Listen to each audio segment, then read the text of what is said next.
জমির দলিল রেজিস্ট্রেশনে ঘুষ, দুর্নীতি ও নানা অনিয়মের অভিযোগে জামালপুর সরিষাবাড়ির সাব রেজিস্ট্রার অফিসে অভিযান চালিয়েছে দুর্নীতি দমন কমিশন বা দুদক। বুধবার দুপুরে দুদক এনফোর্সমেন্ট ইউনিটের ৩ সদস্যের একটি দল এ অভিযান পরিচালনা করেন। জানা যায়, সরিষাবাড়ি উপজেলার সাব রেজিস্ট্রার কার্যালয়ে দলিল রেজিস্ট্রেশন, তল্লাশি, নকল উত্তোলন সহ অন্যান্য কাজে সেবা প্রত্যাশীদের হয়রানি এবং ঘুষ দাবি সহ নানাবিধ অনিয়ম দুর্নীতির অভিযোগের পরিপ্রেক্ষিতে দুর্নীতি দমন কমিশন জামালপুর জেলা কার্যালয় থেকে একটি এনফোর্সমেন্ট দল অভিযান পরিচালনা করেন। এ সময় তারা সাব রেজিস্ট্রার কার্যালয়ে গিয়ে সেবা প্রার্থী, দলিল লেখক, সাব রেজিস্ট্রার ও অফিসের কর্মকর্তা কর্মচারীদের সঙ্গে কথা বলে তথ্য সংগ্রহ করেন। এরপর তারা সেখান থেকে অভিযোগ সংশ্লিষ্ট নথিপত্র সংগ্রহ করেন। সংগৃহীত রেকর্ডপত্র পর্যালোচনা পূর্বক এনফোর্সমেন্ট দল দুদক কমিশনে পূর্ণাঙ্গ প্রতিবেদন দাখিল করবেন।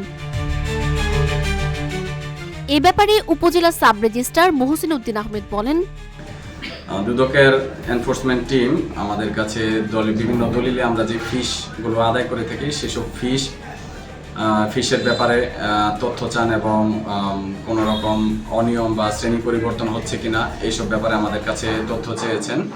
তো আমরা তাৎক্ষণিকভাবে যে তথ্যগুলো দেওয়া সম্ভব হয়েছে সকল তথ্য ওনাদেরকে দিয়েছি এবং আমাদের কাছে যে তথ্যগুলো তাৎক্ষণিকভাবে দেওয়া সম্ভব হয়নি এই তথ্যগুলো আমরা তালিকাবদ্ধ করে খুব দ্রুত, যথাসম্ভব দ্রুত আমরা দুদককে সরবরাহ করব এবং আমি এই অফিসে আসার পর থেকে স্বচ্ছতার সাথে আমাদের কার্যক্রম পরিচালনা করছি এবং কোনো প্রকার অনিয়মকে আমি কখনো প্রশ্রয় দেইনি এবং যদি কোনো সেবাগ্রহীতা যে কোনো তথ্যের বিষয়ে যদি জানতে চান বা কোনো বিষয়ে সংকোচ বোধ করেন বা কোনো তথ্য জানতে চান সরাসরি আমার সাথে কথা বলতে পারবেন।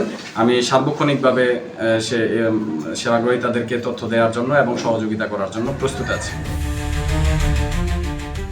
জামালপুর দুর্নীতি দমন কমিশন বা দুদকের সমন্বিত জেলা কার্যালয়ের উপসহকারী পরিচালক জিহাদুল ইসলাম বলেন, জমির দলিল রেজিস্ট্রেশন করতে সেবা প্রার্থীদের কাছ থেকে ঘুষ ও বিভিন্ন অনিয়মের অভিযোগে উপজেলা সাব রেজিস্ট্রার অফিসে অভিযান চালানো হয়।